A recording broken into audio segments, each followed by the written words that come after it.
those talks do not look like they will happen anytime soon.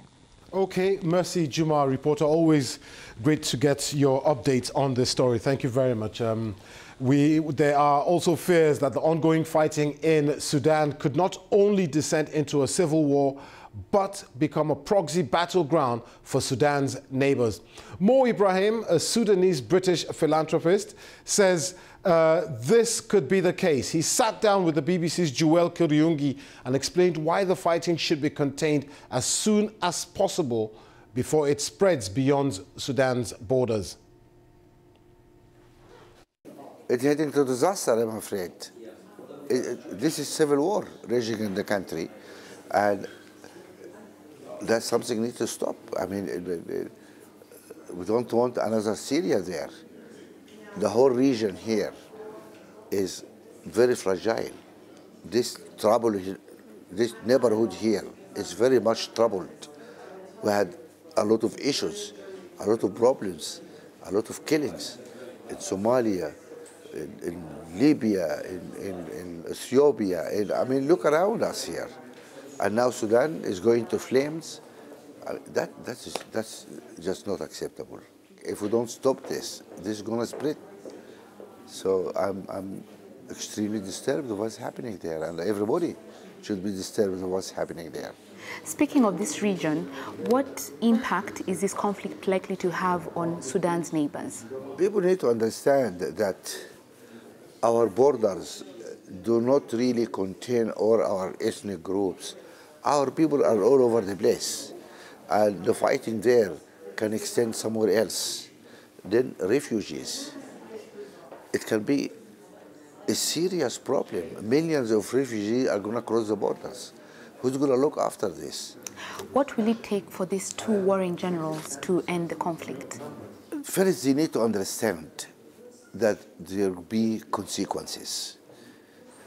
First, it's difficult to get a winner in this kind of war because these are two big armies, and Sudan is a huge country. This fighting can continue for a very long time. If one of them so foolishly that they can have a quick victory and declare himself as emperor of Sudan, this must have been dispelled by now. There's no victory there. And also the international community and the Sudanese people will not forgive those people. They need to understand there are consequences. If they don't stop now, they have blood in their hands, and they will be hunted. They will be hunted for what they have done to the country and the people. The Mo Ibrahim Foundation champions good governance across the continent, but recently we have seen an increase in the number of military takeovers across different parts of the continent. Do you think this reverses the gains made towards democracy? Absolutely. It is very sad.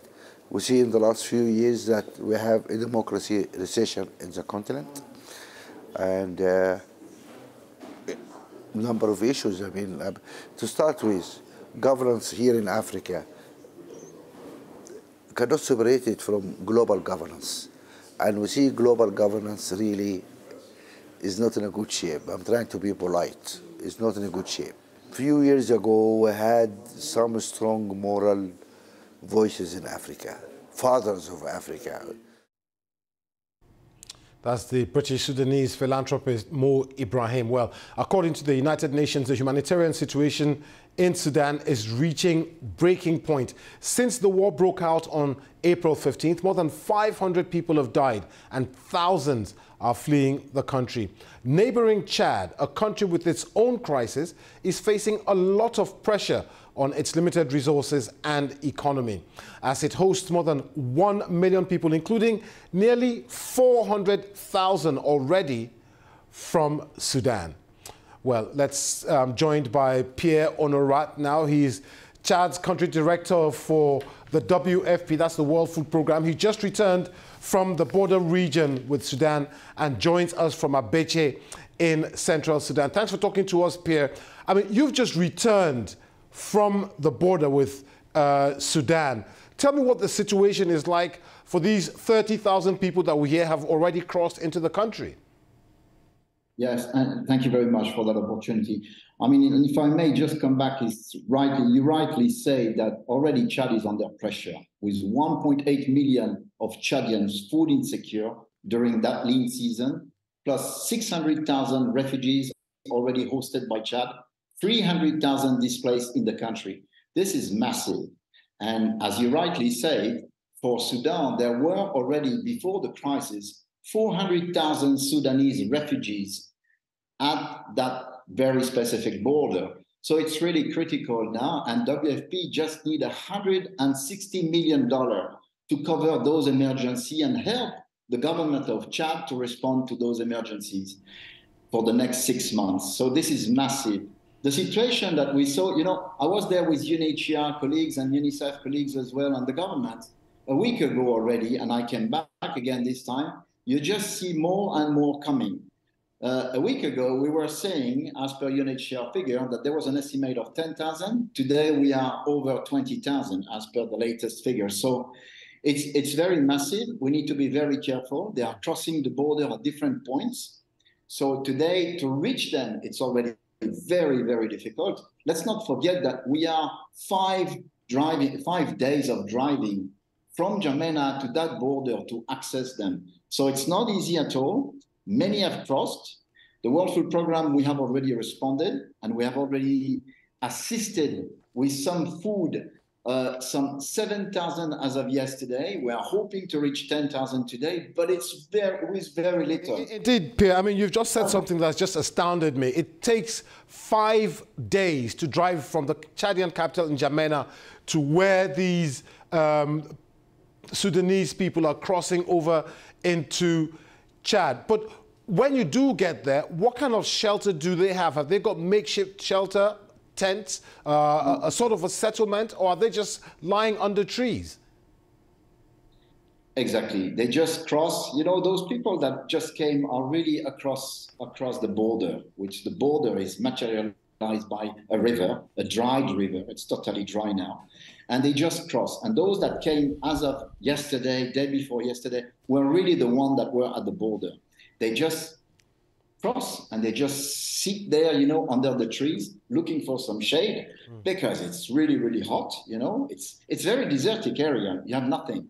They are really looking for water and everything. Indeed, and I know you said you were there with, so the WFP was there, UNICEF was there, the UNHCR was there as well. But what about the local Chadian authorities, a country, as we say, already dealing with a lot of stuff? How are they managing? They are key player. First of all, they are hosting those Chadians, opening the border.